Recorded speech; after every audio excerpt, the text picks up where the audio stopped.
Hello everyone, welcome to my channel which is simple learning. और आज हम पढ़ेंगे क्लास 6 के फिजिक्स का चैप्टर लाइट।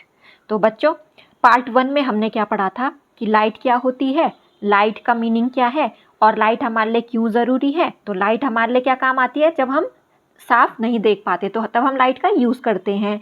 और हमने ये भी पढ़ा कि लाइट का पाथ क्या होता है, स्ट्रेट होता है, सीधा होता है उसका पाथ। और हमने क्या पढ़ा कल, और हमने पढ़ा कि पिन होल कैमरा कैसा यूज़ होता है उसका, और उसको हम घर पे कैसे बना सकते हैं। तो बच्चों, पिन होल कैमरा में मैंने क्या बताया था आपको कि होल के थ्रू जो लाइट रेज जाएगी वो इमेज किस पे बनेगी, स्क्रीन पे। और इमेज कैसी बनती है, इन्वर्टेड, यानी कि उल्टी इमेज पाते हैं हम उस स्क्रीन पे।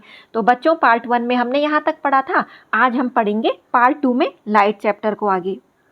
Formation of shadows. तो बच्चों, आज हम शैडोज के बारे में पढ़ेंगे। तो बच्चों, शैडो क्या होता है, हमारी छाया। आपने भी देखा होगा कि जब लाइट किसी ऑब्जेक्ट पे पास ठीक से नहीं हो पाती है तो वो उसका क्या बना देता है, शैडो बन जाती है। तो यानी कि जो हम अपनी शैडो भी तो देखते हैं, या किसी भी थिंग की शैडो आप नॉर्मली देख सकते हो अपने आसपास में।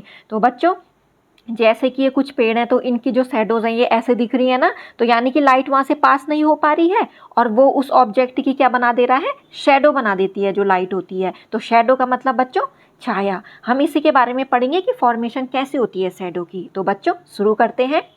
When an opaque object is placed between a light source and a screen, it blocks the light rays and a dark patch called shadow of the object is formed on the screen. तो बच्चों, opaque object किसको बोलते हैं, जिसमें हमें इधर उधर नहीं दिखता है, तो उसको ओपेक ऑब्जेक्ट बोलते हैं। और जब इसको रखा जाता है स्क्रीन और जो सोर्स होता है लाइट का, यानी कि कोई भी बल्ब और स्क्रीन के बीच में रखा जाएगा, तो वो क्या कर देता है, उस बल्ब से जो लाइट आ रही है उसको ब्लॉक कर देगा, उसको पास नहीं होने देगा। और एक डार्क पैच बनेगा, डार्क पैच बनेगा, यानी कि वो छाया बनेगी, जिसको हम बोलते हैं, जो स्क्रीन में बनेगी और जो क्या होगी, छाया होगी। क्यों, जब लाइट पास नहीं हो पाई उस ऑब्जेक्ट से, तो हमने उसको बोल दिया शैडो फॉर्म्ड हो गई, छाया हो गई वहाँ पे। Principle of formation of a shadow. अब प्रिंसिपल क्या है बच्चों, कि फॉर्मेशन यानी कि शैडो का जो बनने का प्रोसेस है, प्रिंसिपल है, सिद्धांत, वो क्या है।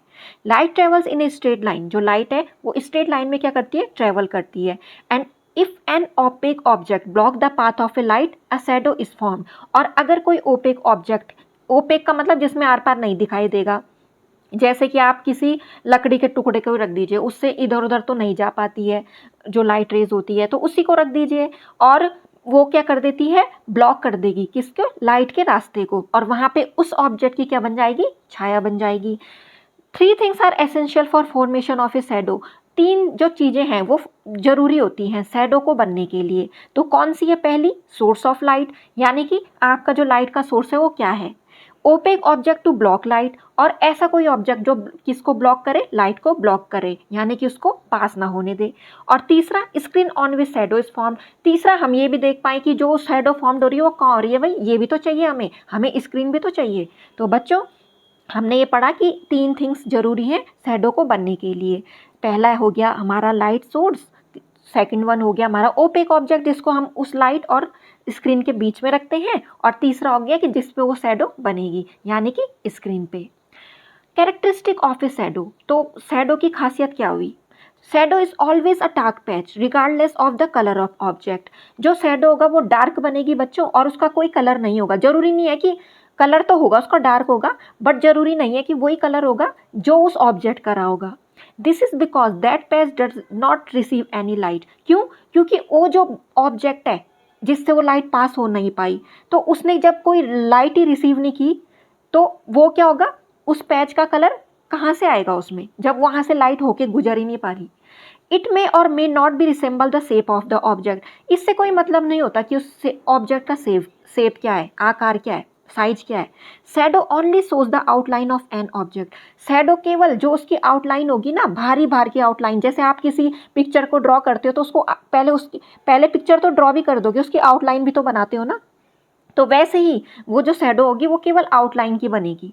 And keeps changing according to the angle of light falling on the object. और उसका साइज चेंज होता रहेगा, कैसे बच्चों, जिस हिसाब से जो लाइट पड़ेगी उस पर, उसके अकॉर्डिंग उसका जो आकार है वो बदलता रहेगा। Shadow is found on the other side of object away from light. जो शैडो है वो कैसी बनती है, दूसरी साइड बनती है ऑब्जेक्ट के, लाइट से दूर। ऐसा नहीं होगा कि जिधर लाइट पड़ रही है उधर, नहीं बच्चों, आप ऐसा प्रैक्टिकल भी देख सकते हो। हमारी जो छाया होती है, जैसे हम ऐसे स्ट्रेट में सन की तरफ खड़े होंगे तो हमारे बैक साइड बनती है। Shadow is found on the other side of object away from light. Fourth one, a shadow has two region. Shadow के दो अलग अलग रीजन है, central one called umbra and outer one called penumbra. तो region यानी कि अलग अलग क्या है, सेक्शन है। तो जो सेंट्रल वन होगा उसको बोलेंगे अम्ब्रा, एंड आउटर जो बाहर का होगा उसको क्या बोलेंगे, पेनम्ब्रा। आगे बताते हैं बच्चों, मैंने डायग्राम बनाया है समझाने के लिए। अभी तो जहाँ पे जो आपको इस चैप्टर में इस पेज में जो पिक दे रखी है तो वो यहाँ पे बता रहा है। जैसे देखो बच्चों, ये जो फ्लावर है तो इसकी इमेज कहाँ बन रही है, उसके आगे तो नहीं बन रही, उसके बैक साइड बन रही है। तो ये डिपेंड करता है कि आपकी जो लाइट है वो किस डायरेक्शन से आ रही है। तो उस साइड तो नहीं बनेगी आपकी जो शैडो होगी। जैसे इस हैंड को देख लीजिए, ये हैंड है तो इसके ये बैक साइड बन रही है शैडो। तो बच्चों ऐसे आप प्रैक्टिकली कर सकते हो अपने घर पर भी। अम्ब्रा एंड पेनम्ब्रा, इस shadow generally has two region. जो शैडो है उसके दो पार्ट हैं, दो रीज़न है उसके भी। तो रीज़न कौन सा वाला है, वो रीज़न वाला रीज़न नहीं, ये रीज़न है यानी कि दो जगह घेरती है, जो दो पार्ट हैं उसके, एक है अम्ब्रा एक है penumbra. Umbra central dark region where no light falls at all. अब देखो बच्चों, यहाँ पे जो फिगर है तो आप जो एम्ब्रा होगा, अम्ब्रा किसको कहेंगे, वो जो डार्केस्ट रीजन, ये देखो बच्चों, इस पे क्या है, जो लाइट तो इस बॉल पे फॉल हो रही है, इस ऑब्जेक्ट पे फॉल हो रही है, उसके बाद ये जो डार्क शैडो बन रही है ये हो गई आपकी अम्ब्रा। और ये जो लाइट थोड़ा इधर चली गई इस लैंड होके इधर, तो ये ग्रेइश कलर में जो ये हो गया आपका पेनम्ब्रा। तो बच्चों ये आप प्रैक्टिकली भी कर सकते हो। दो टाइप का रीजन हो जाएगा शैडो का भी, एक तो ब्लैकेस्ट होगा और एक थोड़ा हल्के कलर में। तो जो आउटर वाला रीजन है, आउटर डार्क रीजन है, जैसे कि ये वाला, इसको बोलेंगे पेनम्ब्रा। और जो डार्क होगा बच्चों वो होगा अम्ब्रा। तो हमने यहाँ पे पढ़े शैडो के क्या है, दो रीज़न है। तो बच्चों यहाँ पे आपके पास, जैसे कि हम इसको प्रैक्टिकली देखेंगे, हमारे पास कोई लाइट सोर्स है, जैसे कि यहाँ पे मैंने आपको एग्जांपल में सन बताया है और यहाँ पे हमारी अर्थ है ये जो, तो इसमें जो अर्थ की ये जो शैडो बनेगी, ये जो डार्केस्ट होगी इसको बोलेंगे अम्ब्रा। और इसके आउटर में जो हल्की कलर की बनेगी उसको बोलेंगे पेनम्ब्रा। तो ये हो गया इनर वाला रीजन अम्ब्रा और आउटर वाला क्या हो गया, पेनम्ब्रा। तो बच्चों इस टाइप से हमने पढ़े कि जो शैडो है उसके दो रीजन होते हैं। Kind of image formed on the screen depends on the type of light source like a point source और एन एक्सटेंडेड सोर्स। अब जो इमेज फॉर्म्ड होती है स्क्रीन पे वो लाइट सोर्स पे डिपेंड करता है। लाइट सोर्स किस टाइप के बताए बच्चों, यहाँ पे पॉइंट सोर्स भी होता है, एक्सटेंडेड सोर्स भी होता है। पॉइंट सोर्स में क्या बोला है, point source of light means that the rays of light from the source appear to come from a single point. अब पॉइंट सोर्स में आपके पास जो लाइट होगी वो एक पॉइंट से आएगी, यानी कि एक सिंगल सोर्स से आएगी। जैसे कि जो स्टार होते हैं, हमको यहाँ से तो वो छोटे छोटे दिखते हैं, तो वो हो गई हमारी एक क्या हो गया, एक पॉइंट सोर्स हो गया छोटा, जो हमें ऐसा लगेगा कि अरे ये तो मतलब काफ़ी इसका जो लाइट सोर्स आने का है वो पॉइंट के बराबर है, जैसा पॉइंट होता है छोटा सा।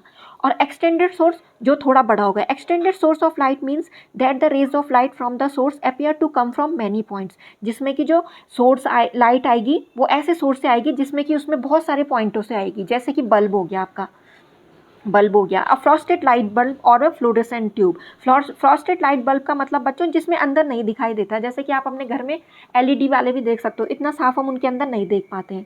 तो वो क्या हो गया, एक्सटेंडेड सोर्स हो गया। क्यों, क्योंकि वो एक छोटा नहीं है, उसकी जो लाइट होगी वो क्या होगी, फैलेगी। और जो पॉइंट सोर्स से आएगा उसकी लाइट क्या होगी, एक पर्टिकुलर उस पे जाएगी, एक पर्टिकुलर रेट पे, रेस के अकॉर्डिंग जाएगी। तो यहाँ पे आपके पास एक्सटेंडेड सोर्स जो है वो कैसे हैं, लाइट बल्ब जो आप घर में यूज़ करते हैं। और पॉइंट सोर्स क्या हो गए, जैसे स्टार बहुत दूर से आते हैं उनकी लाइट, तो उनकी लाइट में उतनी वो नहीं रहेगी, उनकी रेज उतनी ज़्यादा दूर तक नहीं जा पाएगी और एक्सटेंडेड की चले जाएगी। तो यहाँ पे हमने दो टाइप के सोर्स पढ़े जिसमें कि इमेज डिपेंड करती है, जो इमेज का साइज होता है। Size of the shadow and formation of umbra and penumbra. अब हमने यहाँ पे पढ़ना है कि जो शैडो का साइज है और कैसे अम्ब्रा और पेनम्ब्रा का फॉर्मेशन होता है, कैसे बनती हैं वो।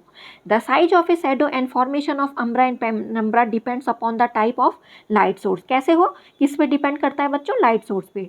To understand the formation of shadow take a torch, black paper, ball and a cardboard. अब उसमें बताया कि आप अगर ये जानना चाहते हो कि शैडो फॉर्म कैसे होती है, कैसे बनती है, तो आप एक टॉर्च लो, एक ब्लैक कलर का पेपर लो, एक बॉल लो और एक कार्डबोर्ड लो।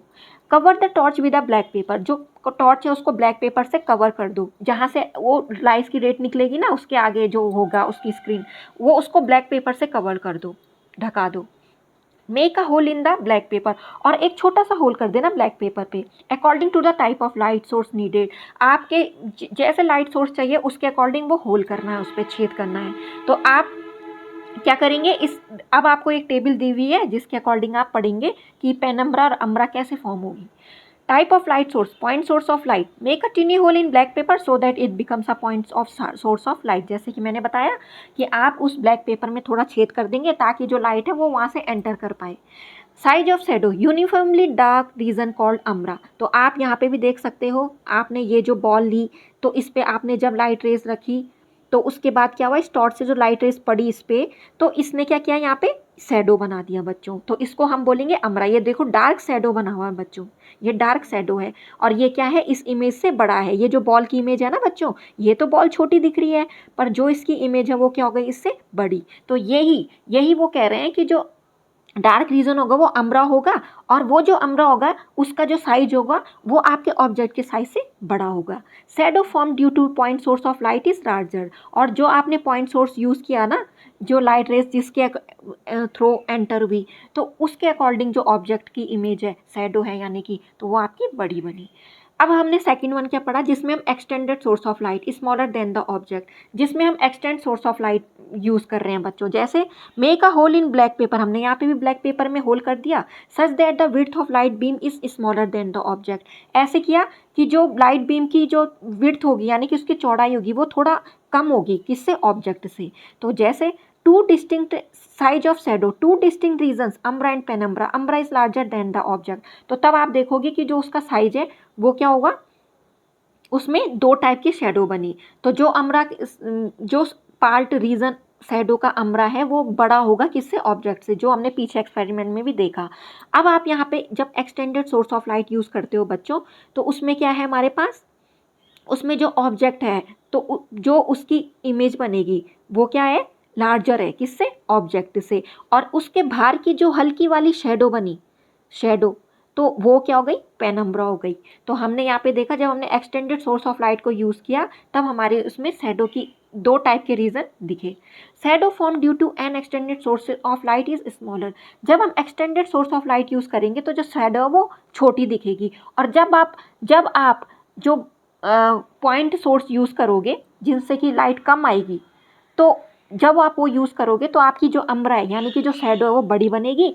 और जब आप extended source of light use करोगे जैसे कि बल्ब वगैरह, तो उसमें जो आपकी शैडो है वो क्या बनेगी, छोटी। और पॉइंट सोर्स में जो शैडो है वो क्या बनेगी, बड़ी। तो बच्चों हमने दो टाइप के पढ़ लिया जो हम लाइट ऑफ सोर्स यूज़ कर रहे हैं। Third one, extended source of light, make a big hole in black paper. अभी तो हमने छोटे छोटे होल किए, उसमें एंटर करवाई लाइट। अब हमने जो बड़ा होल किया, छेद किया उस ब्लैक पेपर पे, ऐसे किया जिसमें लाइट बीम की विड्थ है वो ज़्यादा हो, किससे, ऑब्जेक्ट से। फेंटर shadow is formed with both umbra and penumbra. फेंटर shadow यानी कि जो हमें क्लियर नहीं दिखाई देगी, वैसे हमें क्या मिलेगी, शैडो मिलेगी। Umbra is smaller than the object, और यहाँ पे जो अम्ब्रा है यानी कि जो शैडो फॉर्म्ड हुई इस ऑब्जेक्ट की वो छोटी होगी बच्चों, और पेनम्ब्रा क्या होगी, थोड़ी बड़ी होगी। तो हमने ये पढ़ा कि जो शैडो है वो आप लाइट सोर्स क्या यूज़ कर रहे हो, किस तरीके का कर रहे हो, उस पर भी डिपेंड करता है। उसके अकॉर्डिंग हमारी जो शैडो है वो बनेगी। तो बच्चों हमने ये पढ़ा अभी तक कि हमने लाइट सोर्स यूज़ करके कैसे कैसे करके उनकी जो शैडो है वो बन रही है। अब हम पढ़ेंगे difference between the image form by a pin hole camera and a shadow. अब पिन होल कैमरा की इमेज और शैडो में क्या अंतर है हम यहाँ पे पढ़ेंगे। इमेज इज़ कलरफुल, जब हम पिन होल कैमरा यूज़ करते हैं तो बच्चों मैंने कल भी बताया था जो बैलून का कलर है वो भले जो इमेज स्क्रीन पे बनी वो इन्वर्टेड बनी, पर वो जो बैलून का कलर है वो वैसे ही रहा, वो चेंज नहीं होगा। बट शैडो क्या होगी बच्चों, अगर हमने किसी भी ऑब्जेक्ट, कोई कलरफुल है या नहीं है, जो कलरफुल है उसका वो कलर दिखाएगा ही नहीं, क्यों, शैडो तो डार्क बनती है। सेकंड वन क्या डिफरेंस है, image gives the details of the object, और जो इमेज है वो डिटेल देगी पूरी ऑब्जेक्ट की। जैसे कि आपने बैलून की खींची, उसका दिखा देगा कि कहाँ पे आपने उसको बांधा था थ्रेड से, किस कलर का था वो, उसका शेप कैसा था। जो शेडो होगी बच्चों वो कोई डिटेल नहीं देती है ऑब्जेक्ट की, बस वो ब्लैक कलर की फॉर्म होगी और वो आउटलाइन होगी किसी भी ऑब्जेक्ट की, बस वो आपको कोई वो नहीं देगी, डिटेल नहीं देगी कि उसका जो, जैसे वो बैलून है उसकी शेडो बनी तो उसको आपने टाई जिस थ्रेड से किया था उसका कलर कैसे था, वो कितना बारीक था, कितना लंबा था, ऐसा कुछ डिटेल नहीं देगी। Image is generally smaller than the object. जब पिन होल कैमरा में जो इमेज बनती है वो उस ऑब्जेक्ट से थोड़ा छोटी बनती है बच्चों। और शेडो बड़ी भी बन सकती है और छोटी भी बन सकती है। वो हमारा किस पे डिपेंड करेगा, जो हम लाइट सोर्स यूज़ कर रहे हैं, पॉइंट सोर्स यूज़ कर रहे हैं या extended source of light use कर रहे हैं। फोर्थ वन क्या है, image has the same shape as the objective and is always inverted. तो जैसे कि मैंने आपको बताया पिन होल कैमरा में वो बैलून की इमेज तो सेम बन रही थी, पर वो क्या थी, उल्टी बन रही थी बस, पर कलर भी दिख रहा था उसमें सब डिटेल दिख रही थी उस इमेज की। पर जो शैडो है बच्चों, तो शैडो डिपेंड करती है आपके ऑब्जेक्ट पे और आप लाइट सोर्स कैसे यूज़ कर रहे हो। तो यहाँ पे वो यही कह रहे हैं, shape of the shadow varies depending on the orientation of the object and type of light source. तो जो शेप है वो डिपेंड करता है आप लाइट सोर्स कैसे यूज़ कर रहे हो, पॉइंट लाइट सोर्स यूज़ कर रहे हो, एक्सटेंडेड लाइट सोर्स यूज़ कर रहे हो, और जो आपका ऑब्जेक्ट है वो कैसा है, और लाइट सोर्स पे भी डिपेंड करता है। तभी आपके जो अम्ब्रा और पेनम्ब्रा है उनका जो साइज है वो किसी में इंक्रीज होता है, किसी में डिक्रीज होता है। तो बच्चों ये तो हमने डिफरेंस पढ़े। अब हम आगे पढ़ते हैं नेचुरल शैडो। नेचुरल शैडो बच्चों जो अपने नेचुरल चीज़ें हैं, जैसे मून, अर्थ, सन, तो ये तो इक्लिप्सेस जिसको हम बोलते हैं ग्रहण, तो बच्चों उसमें भी तो क्या होती है, शैडो फॉर्म्ड होती है, तभी तो जो चंदा मामा है हमें आधे आधे भी दिखते हैं। तो आपको पता होगा कि इक्लिप्स होता है, लूनर इक्लिप्स होता है और सोलर इक्लिप्स होते हैं, दो टाइप के इक्लिप्स होते हैं। तो बच्चों अब हम इसी के बारे में पढ़ेंगे कि ये भी क्यों होते हैं, शैडो की वजह से। तो अब हम उनको क्या बोलते हैं, ग्रहण या eclipse. Eclipses are natural shadows. जो इक्लिप्सेस है वो नेचुरल शैडोज है, वो हम खुद नहीं बना रहे हैं, वो नेचुरल है, वो नेचुरल प्रोसेस है।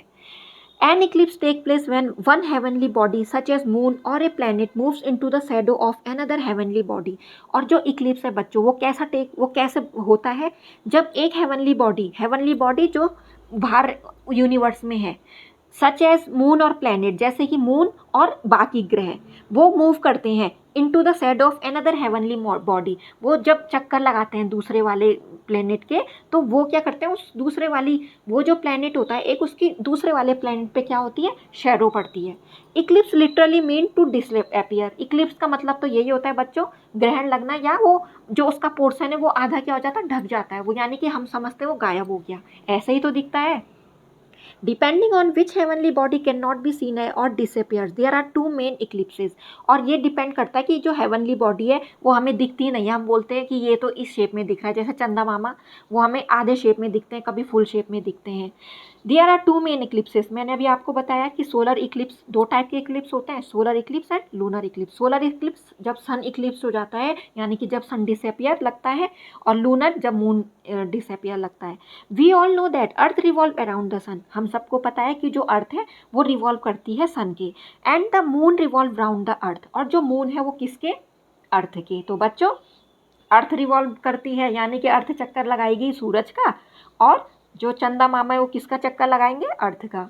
During their revolution sometime earth, moon and sun lie in a straight line. अपने घूमने की वजह से वो जो अर्थ है वो सन का चक्कर लगाती है और मून अर्थ का चक्कर लगाता है, तो ये घूमते घूमते क्या होता है, एक सीधे लाइन में आ जाते हैं। Depending on which heavenly body come in between and cast a shadow eclipses occur. और इस पे डिपेंड करता है कि कौन किसके बीच आया है। जैसे जब सूर्य ग्रहण होगा तो बच्चों कौन आएगा बीच में, मून, और जब चंद्र ग्रहण होगा तो बीच में कौन आएगा, पृथ्वी, यानी कि हमारी अर्थ। तो ये डिपेंड करता है कि कौन सी हेवनली बॉडी बीच में हो और उसकी शेडो उस प्लेनेट पे पड़ जाती है, जिससे कि वो प्लेनेट हमें डिसअपियर दिखने लगता है, यानी कि वो थोड़ा, उसकी जो शैडो पड़ती है एक प्लेनेट की दूसरे प्लेनेट पे, तो उसका एक हिस्सा नहीं दिख पाता है हमें। सोलर इक्लिप्स अकर। अब जो सूर्य ग्रहण होता है वो कब होता है, जब मून आता है अर्थ और सन के बीच में। बच्चों ये आपको याद रखना है, मून का असर शैडो ऑन अर्थ, और जो मून की शैडो है वो किस पे पड़ जाती है, अर्थ पे पड़ जाती है। तो तब हम क्या बोलते हैं कि जो मून है वो हमें नहीं दिख रहा है, वो डिसअपियर हो गया उसका कुछ पार्ट। लूनर इक्लिप्स अकर, यानी कि जब सूर्य ग्रहण होता है तब क्या होता है, जब अर्थ होती है वो मून और सन के बीच में आ जाती है, सॉरी, जब चंद्र ग्रहण होता है, यानी कि चंदा मामा जब छुप जाते हैं, यानी कि उनका कुछ पोर्शन नहीं दिखता है, तो तब क्या होता है, अर्थ बीच में आ जाती है और मून और सन के बीच में आ जाती है, और अर्थ की शेडो पड़ती है मून पे। तो यहाँ पे मून क्या हो जाता है, हमें दिखता नहीं है बच्चों। तो हम इससे बोलते हैं कि हमें मून पूरा नहीं दिख रहा है, वो छिप गया उसका आधा पोर्शन। तो बच्चों लूनर इक्लिप्स क्या हुआ, चंद्र ग्रहण, और सोलर इक्लिप्स क्या हुआ, सूर्य ग्रहण। तो अभी हमने पढ़े कि इक्लिप्स कैसे फॉर्म्ड होते हैं। इट अकर्स व्हेन, अब सोलर इक्लिप्स के बारे में बता रहे हैं, ये कब अकर होता है। It occurs when moon comes in between the sun and the earth. जब जो मून है वो किसके बीच आ जाता है, सन और अर्थ के बीच आ जाता है। तो देखो बच्चों, ये आपके सूरज मामा, ये चंदा मामा और ये हमारी पृथ्वी जिसमें हम रहते हैं। तो इसके बीच में जो मून है ये आ गया है और इसकी वजह से क्या हो गया, अब सूर्य ग्रहण हो गया है। मून ब्लॉक द सनलाइट, जो मून है वो क्या होता है, ब्लॉक कर देता है सन की लाइट को और ये शेडो पड़ती है अर्थ पे, जिससे कि हमें लगता है कि सूरज डिसअपियर हो गया है, सूरज का कुछ पोर्शन डिसअपियर हो गया है या सूर्य ग्रहण हो गया है। Solar eclipses could be total और पार्शियल, जो सोलर इक्लिप्स है या तो वो पूरी तरीके से नहीं दिखता है, डिसअपियर हो जाता है, या थोड़ा बहुत दिखेगा। पार्शियल का मतलब बच्चों आधा हिस्सा दिखना आधा ना दिखना, थोड़ा पार्ट दिखना थोड़ा ना दिखना। Total solar eclipse occur when sun is completely blocked by the moon, और पूरा सूर्य ग्रहण तब होता है जब सन कंप्लीटली ब्लॉक कर देता है। कौन कंप्लीटली ब्लॉक्ड किससे होता है, मून से। क्यों, क्योंकि जब मून बीच में आ गया बच्चों तो ये जो सन की रेज है ना ये अर्थ तक नहीं पहुंच पाएंगी और हमें जो मून है वो ऐसे ही दिखेगा, हमें जो सन है वो वो ऐसे ही दिखेगा। This only last for a minute, ये बहुत ही कम टाइम के लिए होता है। एंड अकर्स रियली, ये बहुत कम देखा जाता है। Eight this position umbra of the moon falls on the earth, और इस पोजिशन पे क्या होगा बच्चों, अम्ब्रा हमने जैसे कि पढ़ा था जो डार्केस्ट शैडो है तो वो किस पे पड़ती है, अर्थ पे पड़ती है। तो इस वजह से ये जो सूर्य ग्रहण तब होता है, यानी कि सन इक्लिप्स तब होता है। Partial solar eclipse occur as in position A2 on earth, और सोलर इक्लिप्स पार्शियली हमें कहाँ दिखेगा, ये जो A2 पॉइंट है यहाँ पे, ये when sun is partially blocked by the moon, जो सन है वो ब्लॉक कौन करता है उसको, चंदा मामा जी कर देते हैं।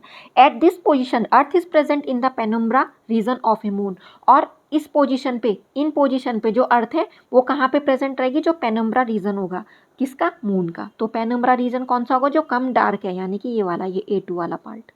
तो बच्चों हमने यहाँ पे पढ़ा कि जो सोलर इक्लिप्स है वो क्यों होता है और उस पर किसकी शेडो क्यों होता है। हम सूर्य ग्रहण किसको बोलते हैं, जब मून किसके बीच में आता है, अर्थ और सन के बीच में आता है, तो मून ब्लॉक कर देता है जो सन की लाइट आती है, और तब हमें अर्थ पे ऐसे अपियर होता है कि क्या हुआ है, सूर्य ग्रहण हुआ है। तो बच्चों ये सोलर इक्लिप्स मैंने आपको डायग्राम बता के भी दिखाया है। इसमें ये जो सन है हमारे सूरज मामा जी इधर, और ये मून, ये अर्थ है। तो यहाँ पे अम्ब्रा बना और जो बाकी की शेडो इसको हम बोलेंगे पेनम्ब्रा। तो बच्चों मून ने ब्लॉक कर दिया सन की लाइट को। तो ऐसे ही बच्चों लूनर इक्लिप्स भी होता है, चंद्र ग्रहण भी होता है, बस बीच में कौन आ जाती है, तब पृथ्वी आ जाती है, जिसको हम बोलते हैं चंद्र ग्रहण। It occurs when the earth comes in between the sun and the moon. ये कब होता है, लूनर इक्लिप्स यानी कि चंद्र ग्रहण कब होता है, जब जो अर्थ है वो आती है सन और मून के बीच में। तो बच्चों ये सन है हमारा और ये अर्थ है और ये मून है। तो बच्चों ये जो लाइट रेज है ये ब्लॉक हो जा रही है और जो अर्थ की शेडो है वो मून पे पड़ रही है। तो ये हो गया हमारा वो चंद्र ग्रहण। तो इसमें हमारा जो पेनुम्ब्रा है यानी कि वो ये वाला रीजन, और अम्ब्रा ये डार्केस्ट शेडो हो गई जो इस पे, और जो थोड़ा लाइट शेडो है उसको बोलेंगे penumbra. Earth blocks the sunlight and cast shadow on the moon as in position B. तो जो अर्थ है उसने सनलाइट को ब्लॉक कर दिया, सन की जो लाइट है वो मून पे अब नहीं पड़ रही है, और इसने ये पोजीशन बी में बताया। ये बच्चों देखो ये मून भी पूरा डार्क हो रखा है। Lunar Eclipse could be total और पार्शियल। चंद्र ग्रहण भी क्या होता है, या तो पूरा होता है या थोड़ा बहुत होगा। Total lunar Eclipse occur when moon is completely Eclipse. और ज़्यादा चंद्र ग्रहण कब होता है, जब जो मून है वो कम्प्लीटली उस पर ग्रहण लग जाएगा, यानी कि पूरा डिसअपियर हो जाएगा, और ब्लॉक्ड बाय अर्थ, जब अर्थ उसको पूरा कवर कर लेगी, यानी कि उस पर जो सन की रेज है वो नहीं पहुंच पाएंगी। Moon does not receive any sunlight. Moon पे कुछ भी सनलाइट नहीं जा पाती है और वो विजिबल भी नहीं होता है from that part of earth as in position B. जैसे कि आपको इस पोजिशन में बता रखा है, इसकी पूरी शेडो पड़ गई किसकी, अर्थ की इस पे, और ये देखो मून क्या हो गया पूरा डार्क, और इसको हम बोलेंगे जो शेडो है इसकी इस पे पड़ रही डार्केस्ट शेडो हो गई तो अम्ब्रा, और जो लाइट शेडो हो गई वो penumbra. Partial lunar Eclipse occurs when moon is partially Eclipse. और थोड़ा बहुत जो लूनर इक्लिप्स होता है वो कब होता है, थोड़ा बहुत का मतलब जिसमें उसका थोड़ा पार्ट दिखता है और थोड़ा नहीं दिखता, किसका, मून का। जैसे कि इसमें पोजीशन ए में बता रखा बच्चों आपको, ये देखो थोड़ा पार्ट इसका क्या है, दिख रहा है, और थोड़ा पार्ट इसका शेडो से कवर है। And C are completely blocked by the earth as in position B. और पोजीशन बी पे हमें क्या दिख रहा है, पूरा ब्लॉक्ड हो रखा है, यहाँ पे तो दिख ही नहीं रहा है। तो इस वाली पोजीशन में थोड़ा दिख रहा है और इस वाली पोजीशन में थोड़ा दिख रहा है। तो ये वाली शैडो जो हो गई पेनम्ब्रा, और जो डार्केस्ट शैडो जिसमें दिखता ही नहीं है कोई ऑब्जेक्ट, तो वो हो गई अम्ब्रा। तो बच्चों आज हमने क्या पढ़ा, आज हमने शैडो के पढ़ा, उसके रीज़न पढ़े अलग अलग, और ये भी देखा कि जो इक्लिप्सिस है वो कैसे कैसे फॉर्म होती हैं। वो भी किसकी वजह से फॉर्म होती हैं बच्चों, छाया पड़ती है जब एक प्लेनेट की दूसरे प्लेनेट पे। तो बच्चों पार्ट 2 में आज हमने ये चैप्टर फिनिश कर दिया है लाइट, और आई होप कि आप सबको मेरा जो भी मैंने पढ़ाया वो समझ में आता ही होगा, और आप मेरे वीडियोस देखते रहिए, और मैं ऐसे ही अच्छे अच्छे इंटरेस्टिंग वीडियोस लाती रहूँगी। Thanks for watching my videos, और please do like, subscribe and share my channel which is simple learning. Thanks for watching my videos.